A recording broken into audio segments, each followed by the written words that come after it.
Vamos fazer o seguinte, por falar em tudo tem sua hora, da gente se preparar, se organizar financeiramente também, Isso não é? tem hora?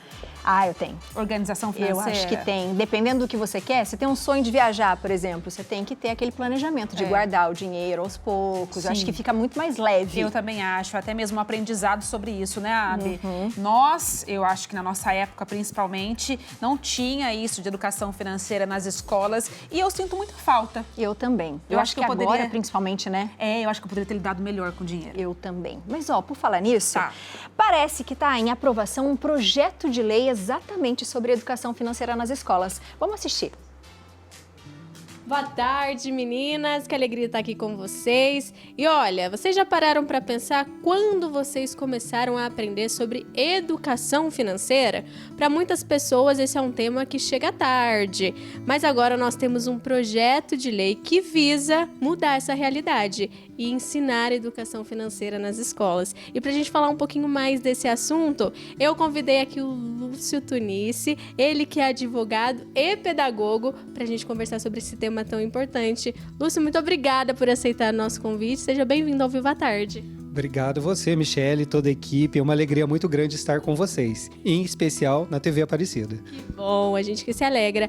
E Lúcio, vamos conversar um pouquinho sobre esse projeto, né? Qual que é a proposta desse projeto de lei? Olha, é um projeto de lei, ainda não é uma lei, né? E sendo um projeto, ele iniciou na Câmara dos Deputados, foi aprovado na Câmara dos Deputados e foi encaminhado ao Senado Federal para tratar da educação financeira nas escolas. Então, o assunto educação financeira, ele já era tratado na BNCC, né? Ele é tratado na BNCC. E agora ele passa, né, mediante essa proposta de alteração na legislação, ser visto como uma lei. E quais etapas ainda faltam para que ele se torne de fato uma lei? Ele vai agora, teve aprovação junto ao Senado Federal, ele volta para a Câmara dos Deputados, né, para ser revisto por conta da proposta substitutiva que a senadora fez nesse artigo 26 da LDB. E após a rediscussão na Câmara dos Deputados, ele vai para a sanção ou veto do presidente da República.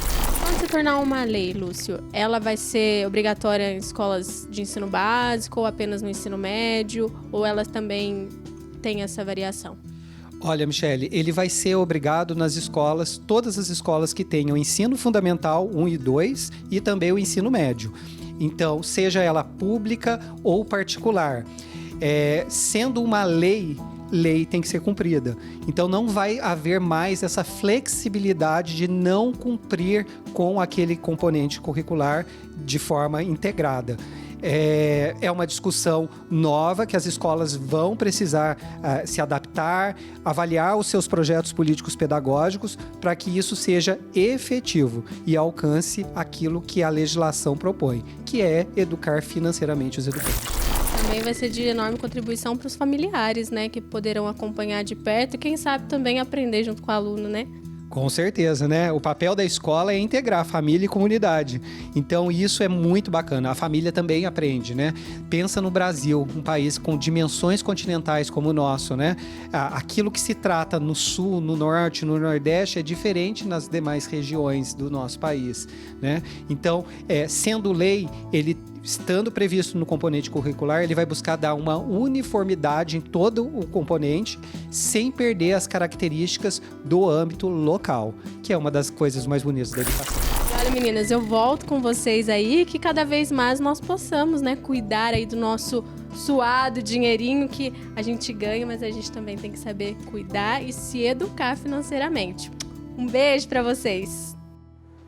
Um beijo, Mi, com certeza, né? Então, depois da gente ter entendido um pouquinho, né, sobre esse projeto de lei, agora a gente vai entender também como essa proposta pode transformar a rotina dos estudantes. E de que forma que os pais e as escolas deverão trabalhar esse assunto sem reduzir tudo a contas e economia?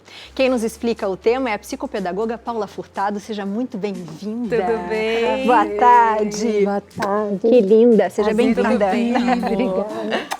Seja bem-vinda. Preparamos aqui uma Tem sala até uma de sala. aula para você. Fique à vontade, professora. Nós somos alunas comportadas. Meus tempos. Tão aplicadinhas. Vamos ver se estão mesmo. Ai, Vamos ver. Agora, avaliada. Paula, quando a gente fala do projeto, né, e a gente ali no começo até começou a conversar sobre isso, né? Se a gente tivesse aprendido, será que a gente ia lidar com o dinheiro de uma outra forma? Porque é algo muito mais amplo do que só o dinheiro, né? Sim. É uma crença, é uma coisa meio que do brasileiro mesmo. Até o consumismo, né? Sim, Exato. sim. E o consumismo é ali na internet chamando todos para, né? Como que isso vai Olha, acontecer na escola? Eu até já tenho pacientes no consultório que têm já educação financeira na escola, então eu já estou percebendo na prática Uma diferença? Uma diferença. Eles levam às vezes as lições lá no consultório e eu já vejo eles falando assim de consumismo, já falando assim, será que é um item que eu desejo ou ele é necessário? Que legal. Então eles já começam a fazer esses questionamentos que é muito bacana. Então acho que faz toda a diferença assim ter uma educação financeira desde cedo. E quando a gente pensa em educação financeira, agora, principalmente com essa mudança que nós vamos ter, se Deus quiser, seria uma disciplina? Ou iria colocar a educação financeira na aula de história, na aula de matemática? Como que vai funcionar, de fato, ali na rotina do aluno, né, da escola? Eu acho que para ser efetivo tinha que virar uma matéria mesmo, para ser cumprido e aí entrar a interdisciplinariedade, né? Então, um dia eu vou trabalhar porcentagem, desconto, vale a pena, não vale a pena, comparação de preços. E no outro dia eu posso olhar uma análise de um texto, de uma propaganda, se é enganosa, se não é enganosa, aquelas que no crediário fica as 12 vezes que a pessoa olha aquele preço pequenininho, mas não faz a conta, se Quanto é mesmo. aumenta os juros, né? Quanto aumentou, às vezes eu estou pagando 2 vezes o mesmo produto, então posso usar em ciências como um consumismo sustentável, posso usar em várias matérias. Mas aí tem que ter um planejamento sério mesmo, que todos os professores, principalmente quando as matérias são dadas separadamente, para colocar mesmo o tema em pauta e o que você vai fazer na matemática com a educação financeira, o que você vai fazer em ciências, em geografia, porque é um leque enorme, né? A gente pode comparar inflação de países, tá?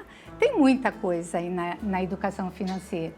E agora eu acho que quando tem a matéria específica, então é uma coisa que se acompanha toda semana, você vê o projeto, a dinâmica que você fez, se está sendo feita mesmo, se está sendo executada, né? Se está tendo resultado, se eu continuo consumista, né? Porque quando você pergunta para as crianças, é um barato. Porque tem uma das matérias lá que era isso, é necessário ou é um desejo? Se é um desejo, você pode esperar uma semana para ver se esse desejo vai continuar na semana que vem. Né? E aí, de repente, virar uma necessidade. Porque na hora do consumismo, a gente olha aquela bolsa maravilhosa e fala, eu preciso dessa bolsa. E não é a realidade, né? Então, de repente, tendo esse treino desde pequenininho, não só na escola. Hoje a gente vai fazer dinâmicas aqui que pode fazer em família, né? E que é bom. Sim. E é interessante a gente falar sobre isso, porque eu acho que a maioria das pessoas, quando era pequena, a mãe falava assim, quando você crescer e tiver o seu dinheiro, você vai dar valor. Ou vai entender como é caro, de repente, adquirir alguma coisa.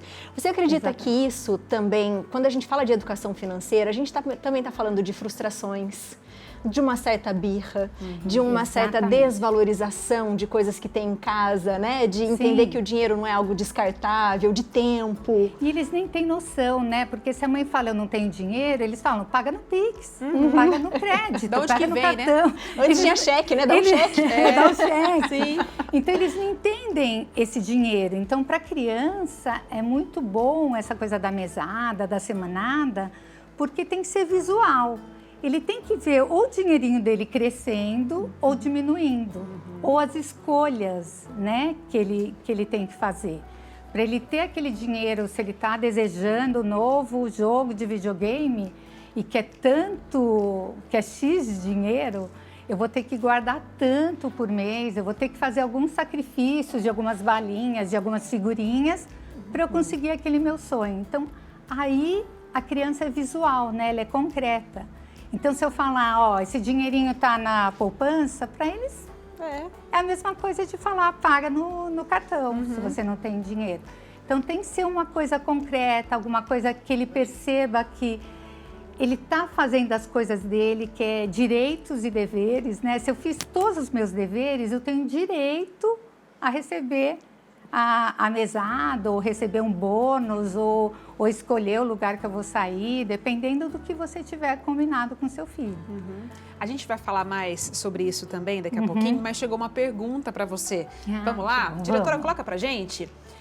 A Maria, certo? Ela falou, boa tarde, eu sou professora, gostaria de saber se os professores recebem cursos sobre como aplicar a educação financeira dentro de suas matérias. Legal, hein?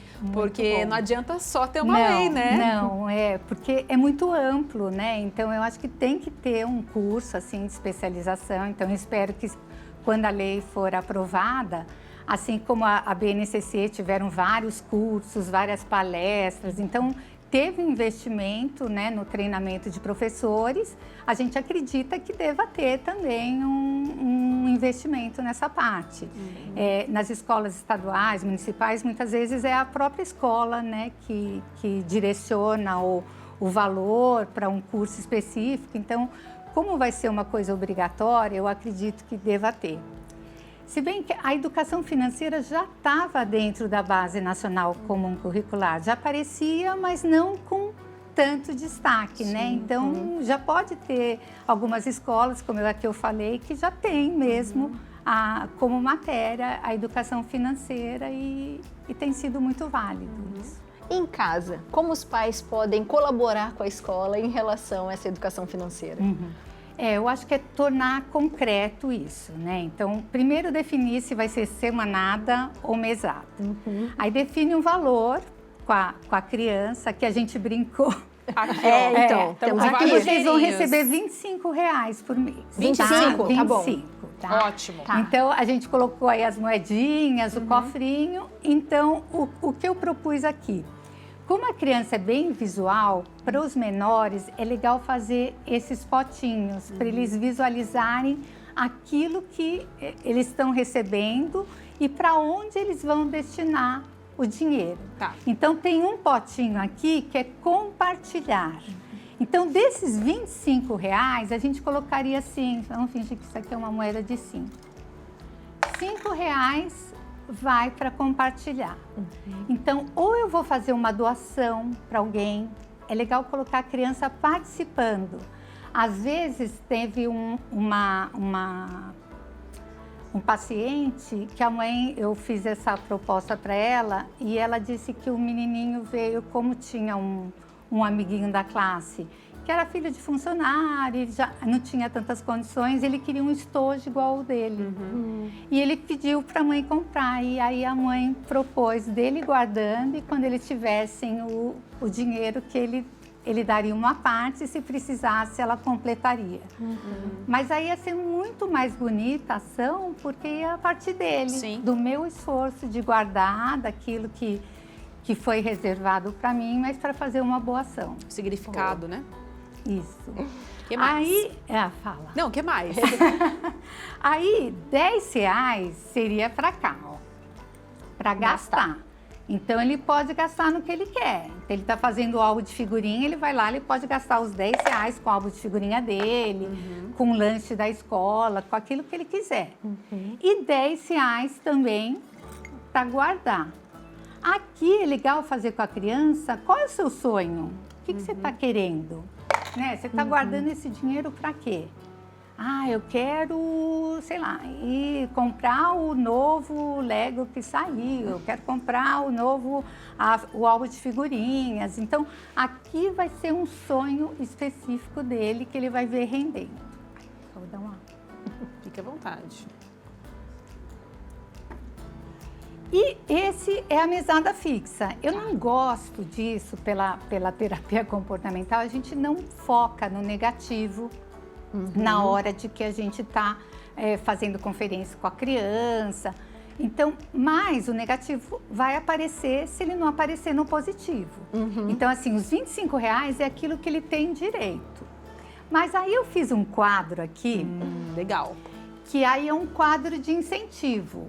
Cada um pode colocar, assim, por exemplo, organização do quarto. Se a gente for ver pela terapia mesmo, o quarto dele é obrigação dele estar arrumado. Mas se é uma criança bagunceira, que nunca arrumou e que a mãe quer introduzir isso, ela pode colocar como uma das metas do mês. A organização do quarto, se ele tiver organizado a maior parte do mês, você vai ganhar 2 estrelinhas de bônus, né, por dia. Então, olha, Gabi, você organizou bem o seu quarto? Organizei. Ah, então Sou você vai super ganhar. organizada. Eu vou ganhar. Já ganhou as 2 estrelinhas. Olha, que maravilha. Tem um bônus. Ai, gente, que fofura. Olha aqui. Ganhei a Vocês estrelinha. pra Sabe, mostrar. você Eu organizei. organizou? Ah, bem organizado, Então você organizei. está com as 2 estrelinhas. Ai, Olha que que fofo, gente. fofura. Então, se tiver um quadro assim, a mãe vai lá e coloca, né? Mais 2. Ela ganhou as 2 estrelinhas. E aí ela pode ir fazendo esse tipo Várias de outras conversa. coisas. A organização do material. Ah, você perdeu o seu livro de inglês esse mês. Então, você acha que você merece a estrela? Acho que não. Então, nesse item você não vai ganhar estrela. Então, vai vendo um por um. Os horários combinados, sabe aquela criança que enrola? Pra levantar. Aí tá para levantar, ou perdeu, chega atrasado na aula de inglês ou na ginástica. Então, esse não vai ganhar estrelinhas. Daqui é o bônus da Muito legal. coisa. E vai ser dinheirinho também depois no mês? Tipo, quantas estrelinhas Não, tiver? a estrelinha não pode Não é valer dinheiro. dinheiro, pode valer um bônus. Ah, Então, eu tá. coloquei assim, por exemplo, isso vai ser o combinado da criatividade da família. Entendi. Um lanche diferente. Pode ser. Se ele tiver 40 pontos de bônus no mês inteiro, ele ganhou do quarto, ganhou disso, ganhou daquilo, aí você combina 20 bônus, você já pode ganhar, sei lá, você pode escolher o lanche especial, você vai escolher onde a gente vai almoçar no fim de semana. Muito legal. Um passeio diferente, alguma coisa assim de prêmio mesmo, que Muito ele legal. sinta essa coisa gostosa. Ó, às vezes, resolução de conflitos com conversa. Ah, essa é importante. Muito Isso legal. eu pus aqui porque um paciente meu, eu pedi para colocar isso, porque tudo dele é no grito, é jogando as coisas. Então, os dias que ele conseguia, e para ele era tão difícil, tão ansioso, que eu fiz semanada. Então, por semana, ela via quantos dias ele conseguiu resolver os conflitos. Então, ao invés, se ele não ganhar, eu não estou focando, olha, você Sim. não conseguiu, mas você precisa se esforçar mais. Então, é pelo reforço positivo. Eu não vou ganhar uma carinha triste, que tem gente que faz quadro Sim. e põe carinha triste e carinha alegre. Não, é estrelinha. E o reforço negativo nunca é bom para a Sim. criança. Nunca é uma coisa assim para ele crescer com aquilo. Então é sempre bom. Esses daqui estão muito fofos mesmo. Eu adorei. Quem puder fazer, né? Com a Faça carinha. inteligência artificial Mas hoje. dá pra você muito incentivar de tranquilo. muitas formas, Muitas né? formas. De outras O importante é incluir e a Isso. criança valorizar o dinheiro e crescer um adulto também que vai ter responsabilidade Sim, financeira, exatamente. e né? acrescentando, né? Para ele perceber que às vezes aquela coisa que ele faz, assim, uma ajuda espontânea. Tem valor. Né? Tem Eu valor, cheguei para minha mãe e falei, eu posso te ajudar Sim, hoje no almoço? Eu posso ajudar meu pai a fazer Proatividade tal que a gente coisa, precisa tanto hoje em lavar dia, o né? carro, qualquer coisa. Mas se for espontâneo dele, então ele precisa ter um crédito Muito bom. nisso, né? Paula, Adorei. muito obrigada. Seja sempre bem-vinda. Eu que agradeço. Várias foi estrelinhas ótimo. para você. Várias estrelinhas pra você. E você achou que a gente foi Obrigada. comportada mesmo? Muito, muito. Ai, que Olha, eu vou deixar bom. todas essas para você. Ai, obrigada. Muito bom. Os contatos da Paula estão todos na tela. Lembrando sempre que a gente está falando de educação financeira e isso vem anexado ao valor das coisas, né? Então que a gente saiba dar valor, por exemplo, a atividades espontâneas, né? Que isso também tem muito valor.